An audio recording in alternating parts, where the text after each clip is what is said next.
My name is Darius Williams.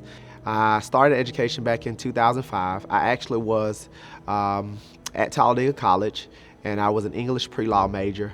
My mind was set on going to law school. Grew up in a culture of poverty. Always wanted to just make a lot of money. That was my only goal. The Lord began to deal with me very heavily about wanting me to do education. And I was like, teachers don't make a lot of money, so you can't be talking to me. After graduation, I was getting ready to make the transition to law school. And I had a moment where the Lord kind of stalled the car on the side of the road. And he said, I told you to teach.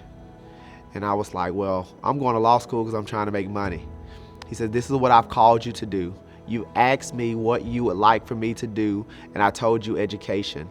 So I need for you to be an educator. And I told the Lord, I kind of challenged him. I said, well, if you call me to education, then I'm going to apply for a job, but I'm only going to apply for a job out of field. After several interviews, August the 3rd, I get a call from the principal.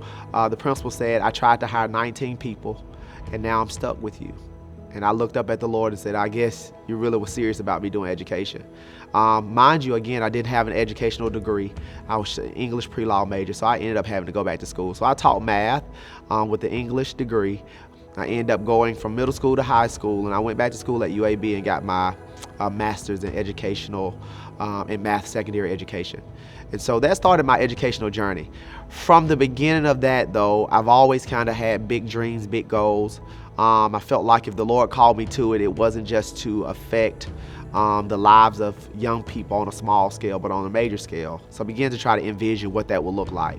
I was like, well, Lord, I'm ready to be an administrator. And God was like, I've not got all of the stuff I need to get out of you yet. And so I applied for a couple of jobs, actually had gotten a couple of acceptances.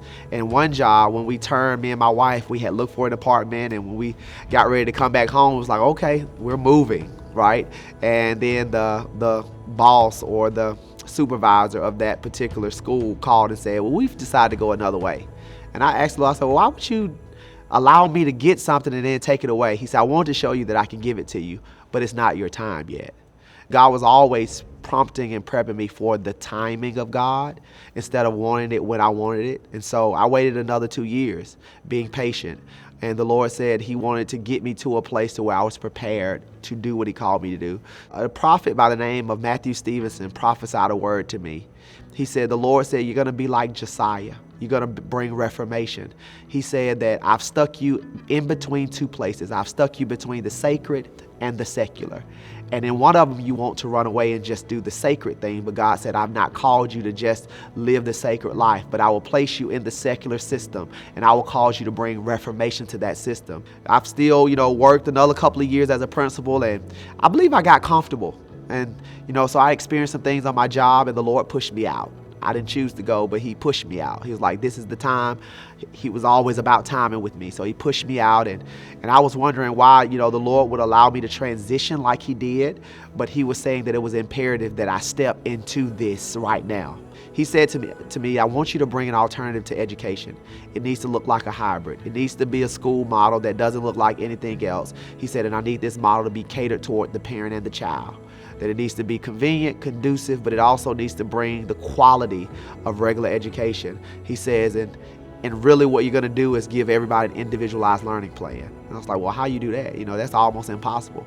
He said, and I'll show you the way. And so I stepped out on God in June of 2022, and we started a school 2 months.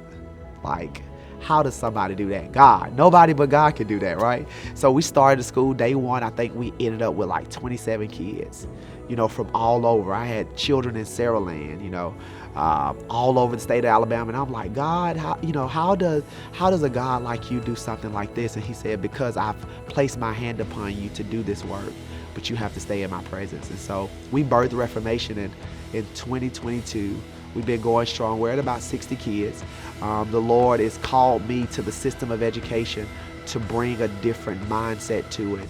Also to bring back the Spirit of God to it. The devil came in and he placed himself in a system to infiltrate it and to undermine the mind of God. So now God is taking back those systems. Our motto is, everybody is reformed. Teachers, kids, parents. So through a Reformation experience, it's an experience for all, not just the individual child. And that's the goal, is that God wants to impact the entire family. because God cares about family. And so I think God is prepared to dispel ignorance, not just on a spiritual level, but on a natural level as well, because it is very difficult for one to operate in a full capacity of what God had called them to do if they have a level of ignorance. So God has to bring a passion back for children to like education again. But I think we're dealing with a different breed of children, so as a result of that, we have to figure out how do we meet the child where they are. And so we have to be willing to do something different, and that's reformation.